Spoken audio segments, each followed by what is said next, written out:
রাতের বেলা ঘোরাঘুরি করার মজাই আলাদা। তাই জন্য আজকে আমি এবং আমার একটা ফ্রেন্ড মিলে চলে গিয়েছি একটু আড্ডা দেওয়ার জন্য এবং বেশ কিছুক্ষণ সময় আমরা বাইরেই ছিলাম। অনেক বেশি ভালো লেগেছে।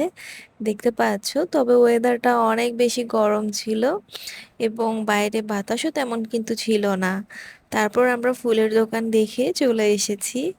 আর ফুল তো অনেক বেশি পছন্দ করি, তার জন্য একে অপরকে ফুল দিয়ে দিলাম। হাঁটাহাঁটি তো অনেক করেছি, এবার বসে বসে বেশ কিছুক্ষণ আড্ডাও দিয়ে দিব। আর আমার বাকি ফ্রেন্ডদেরকেও মিস করছিলাম, বলছিলাম তাদের কথা, তারা থাকলে হয়তো আরো বেশি ভালো লাগতো। তবে আমরাও কিন্তু কম এনজয় করিনি। এরপর এখন চলে যাব ফুচকা খাওয়ার জন্য।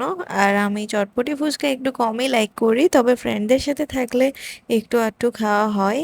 আর এখানের ফুচকাটা মোটামুটি ভালো ছিল। আর চটপটিটা তো আমি ট্রাই করে দেখিনি, তবে সবাই খেয়ে বলছিল ভালোই লেগেছে। তা হোক, পরবর্তী ব্লগে দেখা হবে।